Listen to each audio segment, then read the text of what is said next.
우리 다시 한번 좌우에 있는 우리 성도들과 함께 인사 나누겠습니다. 새해 복 많이 받으십시오. 네, 새해가 밝았습니다. 우리 송구영신 예배를 우리 몇 시간 전에 예배를 드렸는데요. 또 우리 하나님 앞에 예배를 드립니다.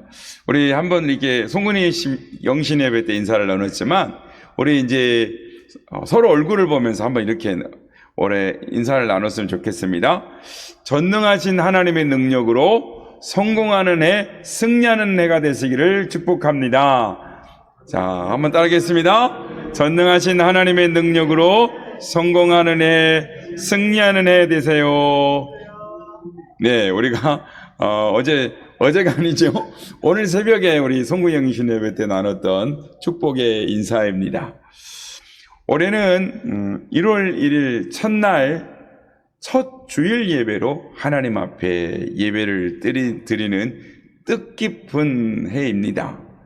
2023년 1월 1일을 송구영신 예배로 드리고, 그리고 새해 첫 주일 1월 1일을 더 신년 예배로 하나님께 예배를 드리게 돼서 저는 개인적으로 참 기대가 많습니다. 1월 1일 날 첫날 우리를 구원하신 하나님, 우리의 왕 되신 예수님께 경배를 드리게 하시는 그 하나님께서 올 한 해 우리에게 얼마나 엄청난 축복과 은혜를 주실까, 그거를 기대하니 제 마음속에 기쁨이 가득한 것입니다.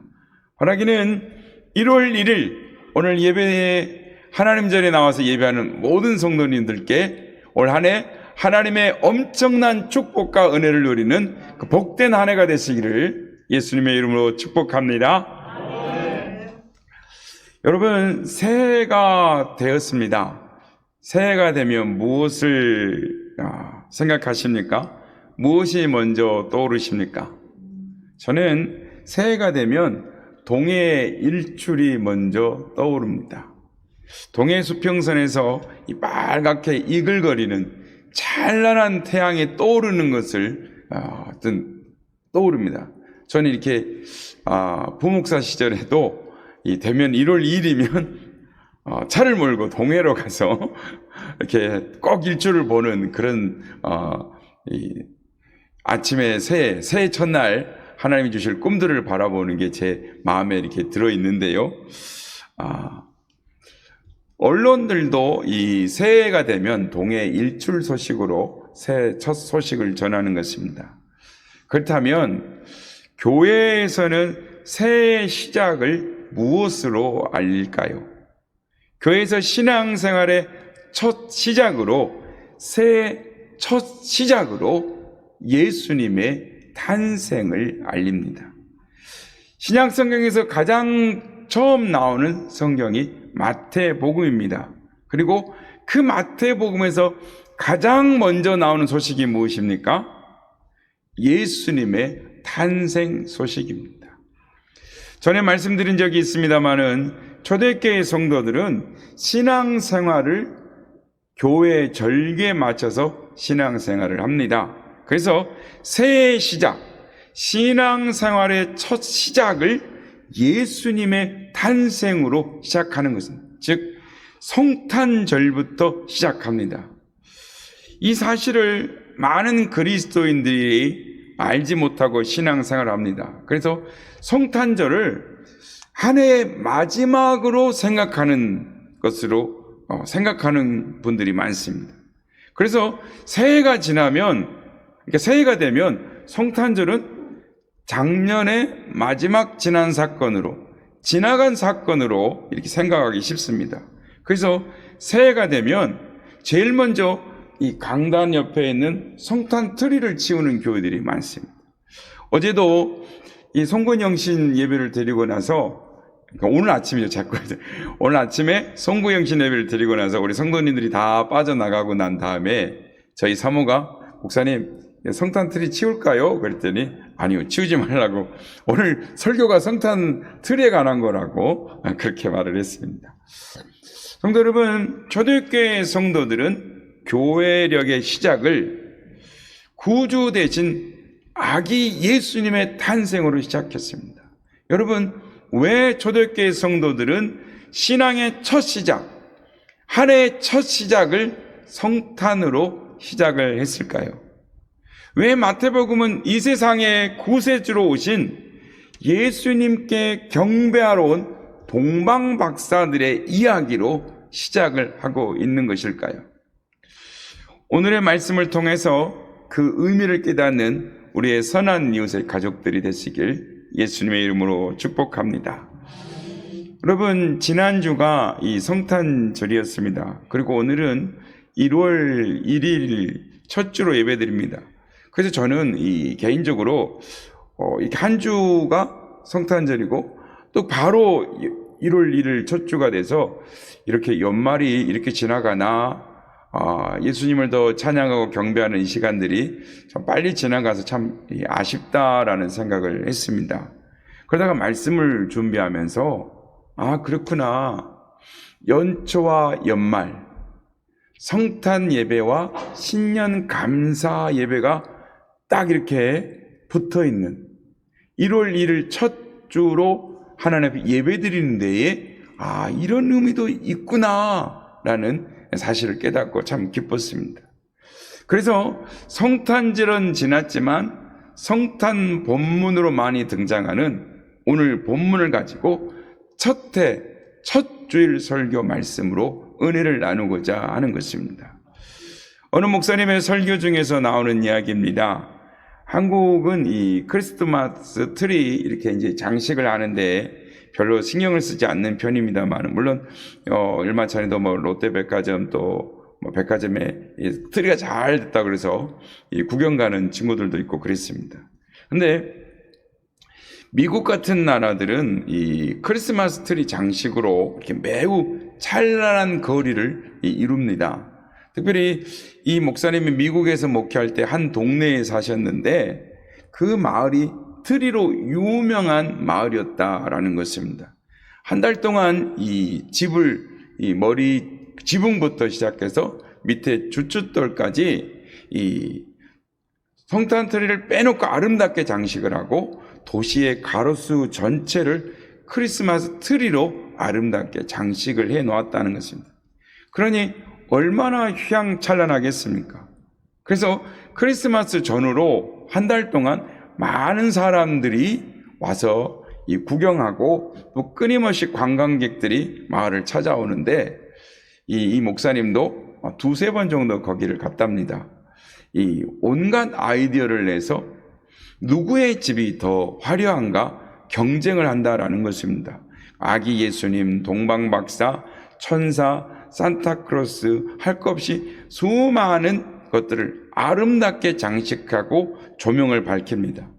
도시가 그렇게 되니까 얼마나 황홀한지 그 조명 아래 많은 사람들이 와서 사진을 찍고 구경을 한다는 것입니다. 그런데 그렇게 하라고 시에서 전기세를 내준다라는 것입니다. 전기세가 한 달 동안 얼마나 많이 나오겠습니까? 그런데 시 정책으로 수십 년째 그렇게 계속하고 있는 것입니다. 목사님이 마침 그 마을에 갔을 때 제일 화려하게 된 집의 집주인을 만나서 이렇게 물었습니다. 당신 집이 이렇게 제일 멋지고 아름답게 장식을 했는데 어떻게 이렇게 멋지게 장식을 하십니까? 라고 했더니 그분 말이 우리 가족은 이때만을 기다리면서 1년을 보냅니다. 왜 수십만 명의 관객들이 우리 집에 찾아오겠습니까? 그들이 우리 집에 와서 즐거워하는 모습들을 보면 너무나 기쁘고 저희들 마음이 흐뭇합니다. 그래서 우리는 1년 내내 이것만을 아이디어를 내서 연구해서 장식을 한다라는 것입니다. 그래서 주인에게 이 목사님이 물었습니다. 그럼 예수님을 믿으십니까? 그랬더니 이분이 예수님을 안 믿는다는 것입니다. 그래서 목사님이 물어봤습니다. 그러면 왜 이것을 이렇게 하십니까? 좋잖아요 라고 말을 하더라는 것입니다. 그 말을 들으면서 서구인들의 크리스마스 이 장식 문화가 예수님과 아무런 관계가 없는 것으로 되었다라는 생각이 들었다라는 것입니다. 그래서 그 마을의 사람들이 10분의 1도 교회를 나가지 않는다라는 것입니다. 그런데 크리스마스 행사는 세계에서 가장 화려하고 아름답게 한다라는 것입니다. 사랑하는 성도 여러분, 저는 이 이야기를 접하면서 이 이야기가 오늘날 우리 그리스도인들의 신앙 상태가 아닌가 생각이 들었습니다. 이것이 오늘날 우리 한국교회의 모습이 아닌가라는 생각이 들어 가슴이 아팠습니다. 겉은 화려하나 예수님이 빠져버린 신앙생활. 주일날 교회 예배하러 오지만 누구를 예배하러 오는 것인지, 무엇 때문에 예배를 드리는지 모르는 그리스도인들이 너무 많습니다. 오늘 우리는 동방에서 별을 보고 찾아와 아기 예수님의 탄생을 축하하며 예배를 드리는 이 박사들의 모습을 통해서 예수님을 어떠한 마음, 자세와 태도로 예배해야 하는가를 깨닫게 되는 것입니다. 오늘 본문을 보면 예수님을 예배하는 몇 부류의 사람들이 나옵니다. 첫째는 소동하는 무리들입니다. 우리가 읽지는 않았지만 오늘 보면 1절에서 3절 내용입니다. 헤롯 왕을 비롯해서 예루살렘에 사는 이들이, 동방 박사들이 예루살렘에 들어와서 유대인으로 왕으로 나신 이가 어디 계시니까? 라고 물었더니 소동했다라는 것입니다. 여기서 소동했다라는 것은 불안해하고 당황하며 혼란스러워 했다라는 것입니다. 이 어둠을 좋아하는 짐승이나 벌레들에게 이 불빛을 비치면 일어나는 현상이 이런 현상인 것입니다. 이는 곧 예수 그리스도를 맞이할 준비가 되어 있지 못한 상태에서 성탄 소식을 듣고 나타나는 반응을 말합니다. 오늘로 말하면 성탄이 무슨 날인지도 모르고 무슨 뜻인지도 모르고 의미 없이 떠들고 떠들썩한 분위기에 휩싸여서 노래하고 춤추며 난리를 치는 이 시대에 소동하는 사람들의 무리를 나타내는 것입니다. 둘째는 제사장과 서기관들입니다. 4절에서 6절 내용인데요.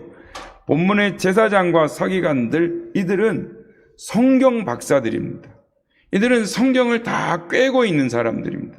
그래서 헤롯 왕이 그리스도가 어디에서 나겠느냐라고 물었더니 막힘없이 유대 땅 베들레헴이니이다 라고 말합니다. 그리고 나서 그 이유를 구약의 미가서 5장 2절 말씀을 인용하면서 하나님이 내게서 내 백성 이스라엘의 목자가 나리라고 하셨기 때문입니다 라고 덮어줍니다. 이 정도면 이 성경 박사인 것입니다. 당시의 제사장과 서기관들은 성경 지식이 뛰어나고 막힘이 없는 사람들이었습니다. 그런데 여러분, 이들은 가짜 박사입니다. 왜 그렇습니까? 예수님께 경배하러 베들레헴에 가지 않았기 때문입니다. 이런 지식은 죽은 지식이요 아무 가치가 없는 지식입니다. 그래서 이들은 가짜 박사들입니다. 성경에 대해 훤히 꿰뚫고 있는 사람들이 참 많습니다. 특별히 요즘 교인들은 설교를 시작하면 그 다음 이야기가 무슨 이야기가 나올지를 예측하고 있습니다. 설교를 수도 없이 많이 들어서 성경을 꿰고 있는 것입니다. 또 전도하다 보면 이 교회에 다니다가 신앙을 중단하신 분들을 만나게 됩니다.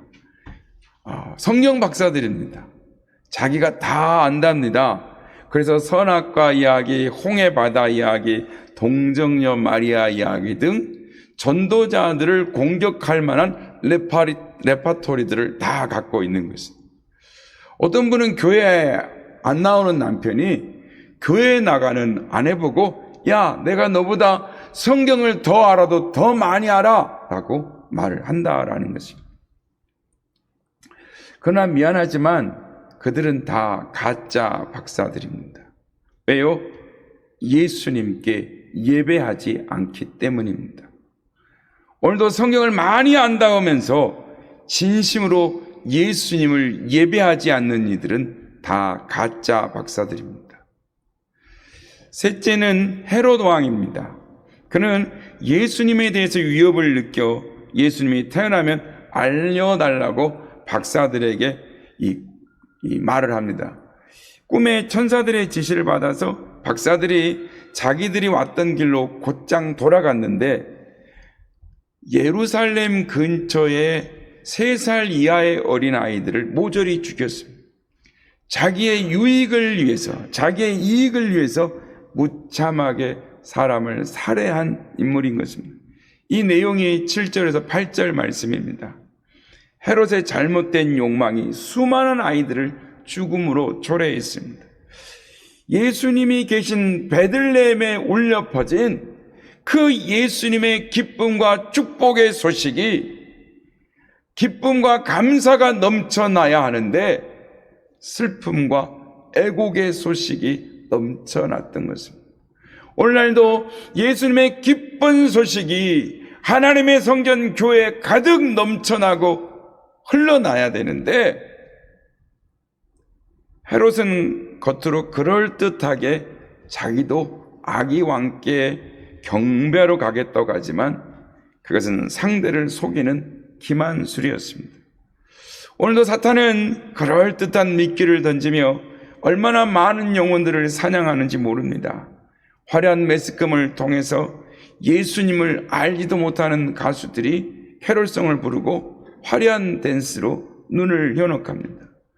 신천지와 같은 이단들이 자기들도 예수님을 예배한다고 말하면서 얼마나 많은 영혼들을 사냥하고 죽이고 있는지 모릅니다.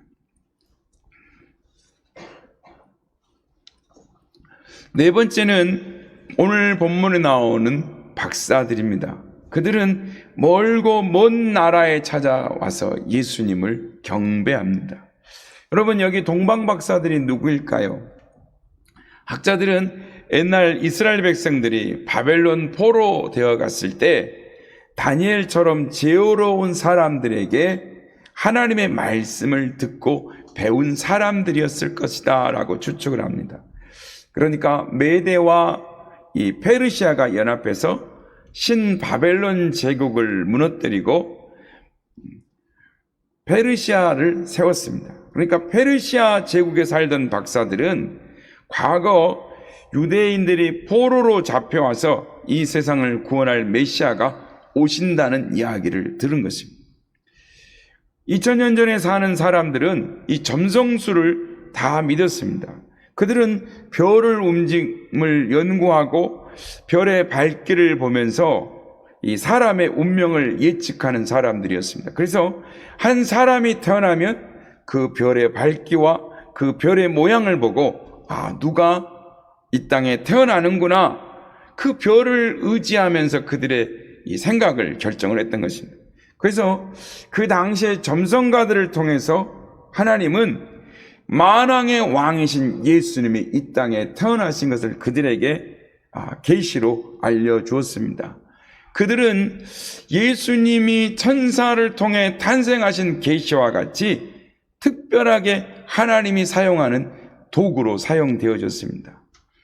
바벨론에서 예루살렘까지 굉장히 먼 길입니다. 바벨론에서 예루살렘까지 얼마나 먼 길인가를 성경이 알려주고 있습니다.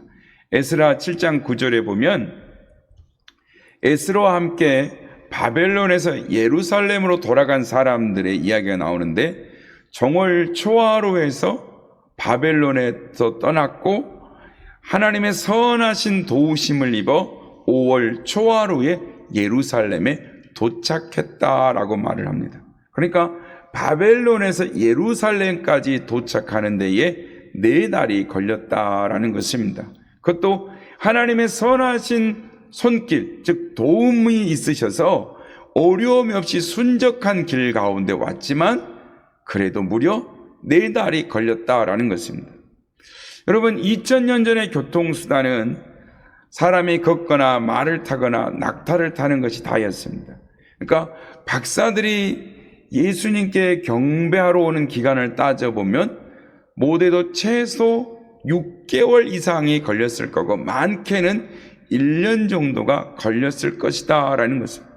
때로는 험한 산을 넘기도 하고 끝없이 펼쳐지는 사막을 가로질러야도 했고 때로는 강도나 도적대의 위험을 감수해야 했습니다. 그렇다면 경비는 또 얼마나 많이 들었을까요? 6개월에서 1년을 살아왔으면 경비가 많이 들었을 것입니다. 그리고 그 먼 거리를, 그리고 그 오랜 시간을 그렇게 많은 경비를 투자하면서까지 왜 예수님께 왔을까요? 본문의 답은 단 하나입니다. 그건 그들 마음속에 있는 한 가지의 열망 때문입니다. 무슨 열망입니까? 새로 태어나신 왕을 만나보고 싶다는 열망인 것입니다. 2절에 보면 동방박사들이 유대인으로 왕으로 나신 이가 어디 계시뇨? 우리가 그를 경배로 왔노라 라고 말합니다.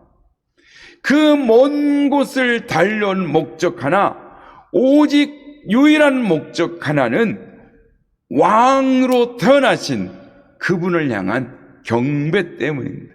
그에게 예배드리기 위해서 온 것입니다. 그러면 예배란 도대체 무엇입니까? 예배란 영어로 worship이라고 말을 하는데 이 말은 이 가치라는 뜻을 가진 words와 이 매기다, 간주하다라는 뜻을 가진 ship이라는 단어가 그러니까 worship이 이렇게 결합된 단어인 것입니다. 그러니까 그럴 만한 가치가 있다고 간주하는 행위, 이걸 예배라고 말을 하는 것입니다. 그래서 우리가 하나님을 경배한다고 예배한다고 할 때는 내게는 그 무엇과도 비교할 수 없는 소중한 가치를 가지신 그 분, 내가 그럴 만한 가치가 있는, 이런 행위를 할 만한 가치가 있는 그 분, 하나님을 진심으로 경배하는 자들에게는 예배 시간이 그 무엇과도 바꿀 수 없는 가장 소중하고 귀한 시간이다라는 것입니다. 동방박사들이 그래서 그 먼 길을 찾아 또 묻고 찾아 예루살렘으로, 베들레헴으로 예수님께 왔던 것입니다. 이런 걸 보면 지리적으로 먼 데 사느냐 가까운 데 사느냐가 별로 중요하지 않는 것 같습니다.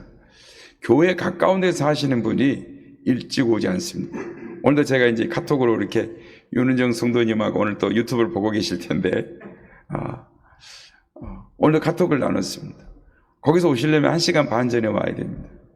그래도 마음의 문제인 것이죠. 거리의 문제가 아니라 마음의 문제입니다. 몇십 년 전만 해도 또 우리의 신앙의 선배들이 신앙생활 때는 수십 리를 걸어 다녀도 그 거리를 멀다 하지 않았습니다. 하나님께서 동방박사들을 수천 리 길을 걸어 예수님께로 먼 길을 걸어 인도하게 하신 이유는 아마 오늘날 현대인들에게 예배를 드리러 가는 그곳이 멀다란 이유로 불평을 잠재우시기 위한 것이 아닐까라는 생각을 해보았습니다. 신학자 제임스 패커는 이런 말을 합니다. 만일 우리가 가지고 있는 하나님에 대한 지식이 우리를 하나님을 예배하도록 이끌지 못한다면 그 지식은 죽은 지식이다. 성도 여러분, 오늘 우리는 얼마나 예배 시간을 소중하게 여기고 계십니까? 박사들은 아기 예수님께 경배하기 위해서 먼 길을 찾아왔습니다. 그리고 먼 길을 찾아올 때 빈손으로 오지 않고 황금과 유향과 몰약을 드렸습니다. 왜 그랬을까요? 고대 세계는 높은 자나 왕을 방문할 때는 반드시 예물을 가져가야 했습니다. 동방박사들이 정성껏 예비한 예물, 이건 성경적으로 신학적으로 의미가 있습니다. 황금은 왕을 상징합니다. 그러니까 황금을 드렸다라는 말은 예수님은 왕이시다라는 말입니다. 그러니까 당신은 만왕의 왕이십니다. 온 인류를 구원하실 왕이십니다 라는 의미로 황금을 드린 것입니다. 그래서 어느 나라 왕이든지 왕이 가지는 특권이 있습니다. 그것은 어떤 사람도 왕이 죄를 사하면 죄가 없어지는 것입니다. 그러니까 당신은 온 인류의 죄를 사하시는 왕의 권한을 가지신 분이십니다. 이 황금을 받으십시오라고 그런 뜻으로 황금을 선물로 드렸던 것입니다. 그 다음에는 유향입니다. 유향은 특수한 나무 껍질에서 나오는 진액으로 만들어진 것인데 대제사장들이 하나님 앞에 제사를 드릴 때 쓰던 이 향료입니다. 그러니까 예수님께 유향을 드렸다라는 것은 예수 그리스도 당신은 대제사장이십니다.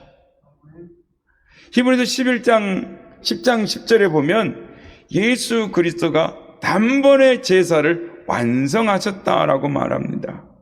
그러니까 나는 하나님께 나아갈 수 없는 죄인이지만 예수님 당신은 대제사장이십니다. 대제사장이신 이 예수님께서 이 유향을 받으시고 우리의 영원한 대제사장이 되어 주십시오. 예수님은 하나님과 우리를 이어주는 대제사장으로 이 땅에 오신 분이십니다. 마지막으로 동방박사들이 몰약을 드렸습니다. 이 몰약은 시신을 보존할 때 쓰이던 향료입니다. 이집트 이렇게 박물관에 가면 다 이렇게 미라들이 있는데 다 몰약을 발라서 그렇게 부패되지 않는 것입니다. 즉 몰약은 예수 그리스도의 죽음과 부활을 상징하는 것입니다.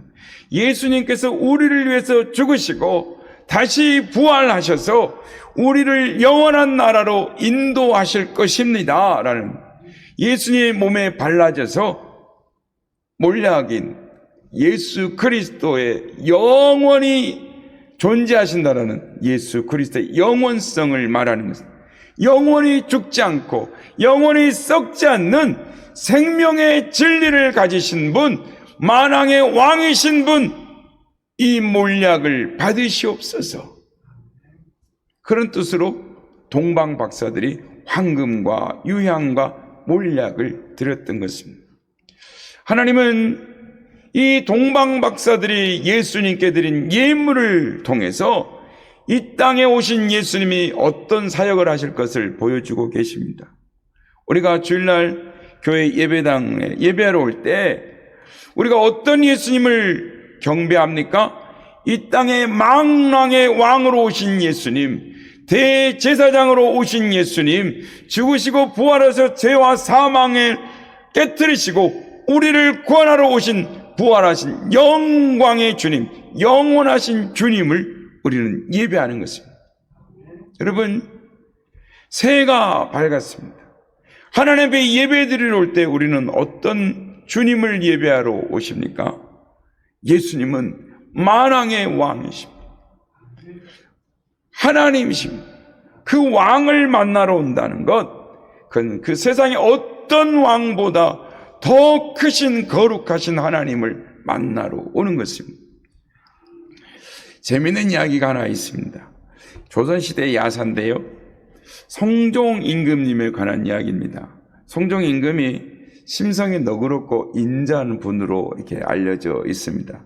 그런데 13살 때 임금이 되어서 처음에는 나이가 어리고 연약하다라고 해서 세조의 비였던 이 정의 대비가 수렴청정을 합니다. 그러나 이 성종 왕이 영민하고 또 영특하고 마음이 고움으로 대비가 이 수렴청정을 이렇게 거둡니다.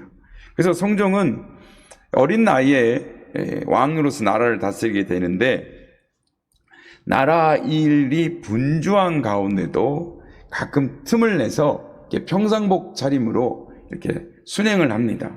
백성들의 사는 모습을 둘러보는 것입니다. 한 번은 달이 밝게 뜬 어느 날 밤 평상복 차림으로 종로 거리를 지나서 광통교를 지나가는데 그 다리 밑에 어떤 초라한 사람이, 이 시골 복장을 한 사람이 거기 앉아 있는 것을 보았습니다. 그래서 성종 임금이 다가가서 묻습니다. 당신은 누구요? 어디서 온 사람이요? 물었더니 저는 경상도 흥해 땅에서 온 김희동이란 사람이 올시다. 내가 40년 동안 살면서 40이 넘도록 임금이 계신 한양 땅을 한 번도 가본 적이 없어서 노잣돈을 마련해서 이렇게 벼르고 별려서 간신히 이 한양의 먼 길을 왔습니다. 그리고 저녁밥은 먹긴 먹었는데 어디서 가서 자야 할지를 몰라 이렇게 이 다리 밑에서 밤을 새우고 있는 것이라고 라고 합니다. 그래서 성종이 재밌게 이야기를 듣고 있으니까 이 사람이 가만히 자신의 말을 듣고는 이 성종에게 계속 말을 합니다. 혹 임금이 계신 집을 어디가 있는지 가르쳐 주시오. 먼 길을 왔으니 임금님을 뵙고 인사를 올리고 가야 도리가 아니겠소. 그런데 댁은 누시오? 이라고 묻습니다. 성종 임금이 그 이야기를 참 들으면서 야, 기특하다라는 생각이 듭니다. 그래서 시치미를 뚝 떼고 이렇게 말합니다. 나는 동광골에 사는 이첨지라는 사람이요. 그런데 임금님이 계신 곳을 알긴 알지만 아무로나 들어갈 수 있는 것이 아니요. 그러니 임금님을 뵙고 무슨 말을 하려고 하시오? 라고 물었습니다. 그랬더니 김희동이 웃으면서 말합니다. 특별히 간청할 말씀은 없고 다만 임금님께서 어질고 착하셔서 백성들이 아무 걱정 없이 살게 되니 고마워서 우리 마을 고장에서 나는 해삼과 전복을 좀 가지고 왔소. 한 끼 반찬이라도 해드리라고 이렇게 드릴 작정이요 라고 말합니다. 성종 임금님이 그 사람에게 임금님을 만날 수 있는 기회를 한번 내가 만들어 보겠소 라고 하면서 동행하는 신하의 집에 머물게 합니다. 그리고 다음날 전날 입었던 그 옷을 다시 입고 이 신하의 집으로 갑니다. 그리고 김희동을 찾습니다. 김희동이 반갑게 맞습니다. 그리고 묻습니다. 그래, 임금님을 만날 수 있는 방법을 한번 찾았소? 성종 임금님이 시치미를 뚝 떼면서 그게 좀 어려울 것 같소. 임금님을 만나려면 벼슬이 있어야 되는데 벼슬이 없으니 어떻게 임금님을 만나겠소? 하지만 나한테 한번 벼슬 한 자리를 말해보구려.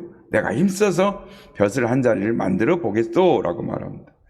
김희동이 풀이 죽어서 말합니다. 나같이 무식한 놈이 무슨 벼슬을 할 수 있겠습니까? 우리 동네에 박충의라는 사람이 있는데 그 충의라는 벼슬이 좋게 보입디다. 하지만 이첨지가 나에게 어떻게 그런 벼슬을 주겠소? 라고 하면서 난 그냥 돌아가야 되겠소. 그랬더니 성종 임금이 하루만 더 기다려 보시구려. 내가 어떻게든지 힘을 써버리다 라고 하고 궁궐로 돌아갑니다.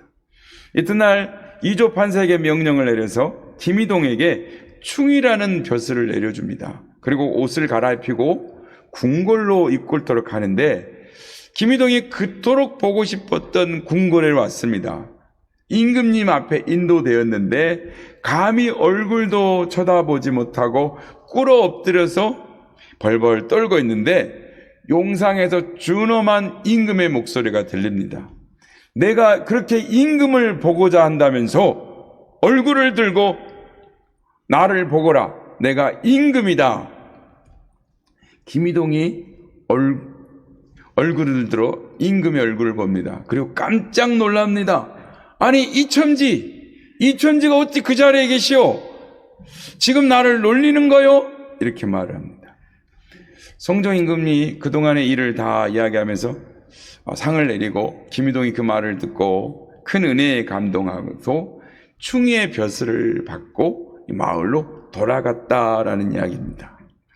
오랜만에 옛날 이야기를 들으시니까 재밌으시죠? 그렇습니다. 마찬가지로 동방박사를 만나주신 예수님을 만나기를 간절히 찾는 그 사람을 오늘도 예수님은 우리를 만나주시는 줄로 믿습니다. 오늘 본문 10절을 보면 저희가 별을 보고 가장 크게 기뻐하고 기뻐하였더라 라고 말을 합니다. 여기서의 기쁨은 그동안에 누렸던 기쁨보다 그 기쁨 중에 가장 큰 기쁨을 말하는 것입니다. 그들은 만왕의 왕이신 예수님을 보고 가장 크고 크게 기뻐했다라는 것입니다. 그렇습니다. 예수님의 이름만 들어도 어깨춤이 덩실덩실 나고 기뻐하고 춤출 수 있는 사람, 그 사람들이 진정한 그리스도인인 것입니다. 사랑하는 여러분, 동방 박사들처럼 우리도 예수님을 기뻐하고 또 기뻐해야 하는 것입니다. 예수님을 예배하는 일이 기쁘고 감사해서 찬미하는 우리가 되어야 되는 것입니다. 여러분, 2023년 새해가 밝았습니다.